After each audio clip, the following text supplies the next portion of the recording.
Assalamualaikum warahmatullahi wabarakatuh. Perkenalkan, nama saya Rangga Suwardana Aditya dari Prodi Teknik Mesin semester 3. Pada hari ini saya akan mempresentasikan materi di termodinamika 2, yaitu hukum kedua termodinamika. Ada beberapa yang harus kita bahas, yaitu mengenali irreversibilitas. Ada 3 proses. Yang pertama adalah proses irreversible, yang kedua proses reversible, dan yang ketiga adalah proses reversible internal. Yang pertama, irreversibilitas.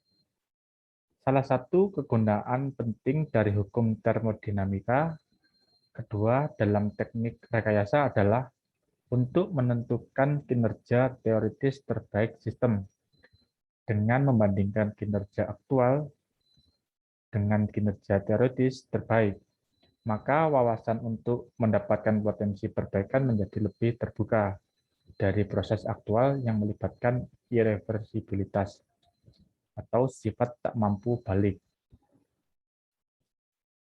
Proses yang pertama adalah proses irreversible.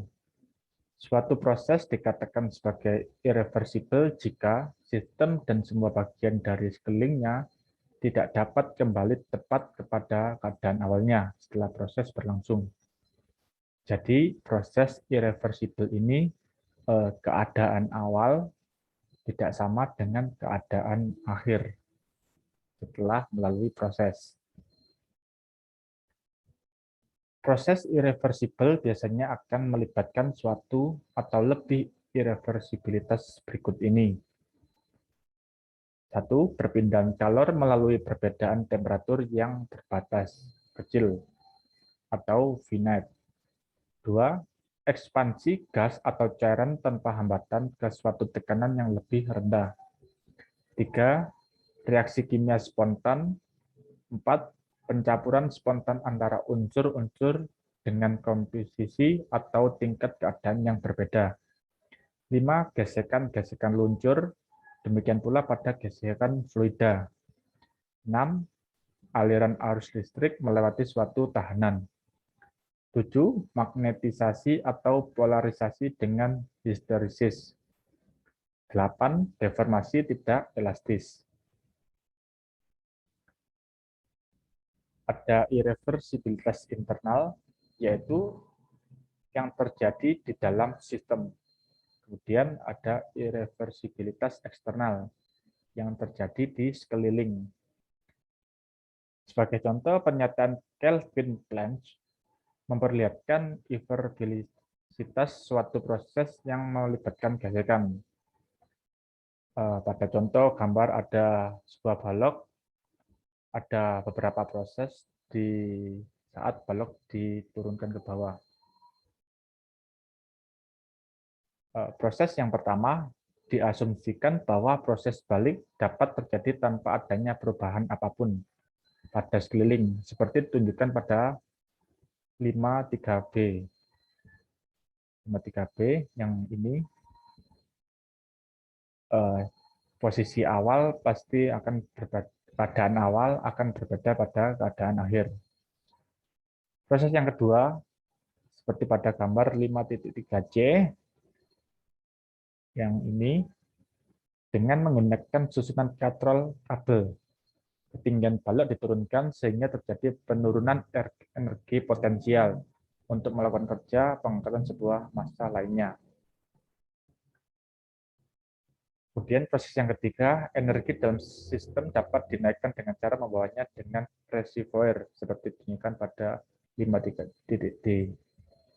Jadi prosesnya berbeda-beda, sama keadaannya akan berbeda, keadaan awal dan keadaan akhir pada suatu balok. Kemudian ada proses reversible.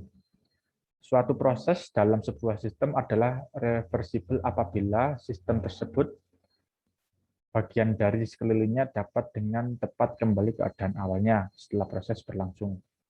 Proses reversibel adalah proses yang berlangsung sangat sempurna. Jadi proses reversibel adalah keadaan awal, kemudian proses, dan keadaan akhir akan sama dengan keadaan awal. Berbeda pada tadi, irreversible, keadaan awal akan berbeda di keadaan akhir.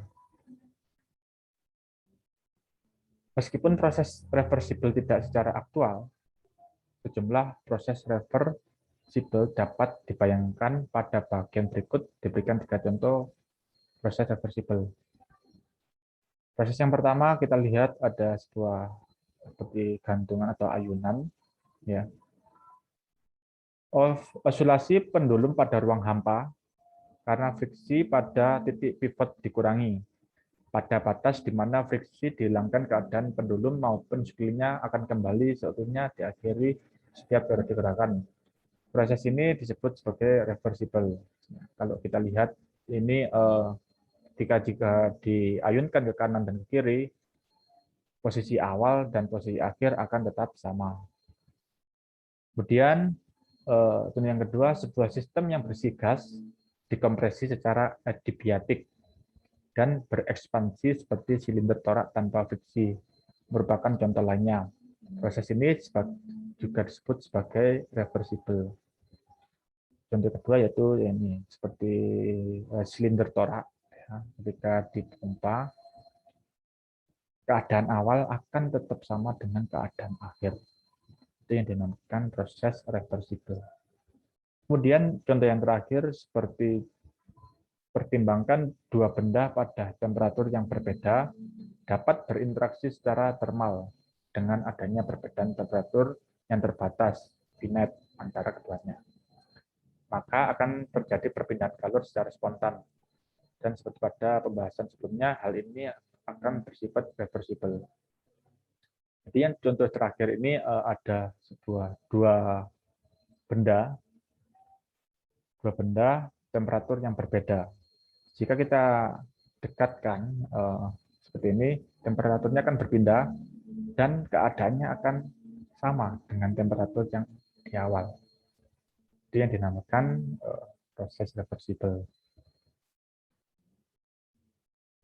Kemudian proses yang ketiga adalah proses reversible internal.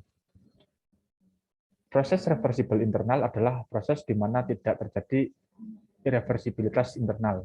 Penggunaan konsep reversible internal dalam termodinamika dapat disebandingkan dengan idealisasi yang terdapat pada mekanika, seperti massa titik, puli tanpa gesekan, dan sebagainya. Proses reversible internal juga bermanfaat dalam menentukan kinerja termodinamika, baik untuk sebagai sistem. Konsep proses reversible dapat dimanfaatkan untuk memperbaiki inci reservoir internal yang diperkenalkan pada subbab 5.2. Dan terima kasih. Sekian dari presentasi saya. Ada kurang dan lebihnya, mohon maaf. Yang sebesar-besarnya, yang sebesar-besarnya, saya akhiri. Wassalamualaikum warahmatullahi wabarakatuh.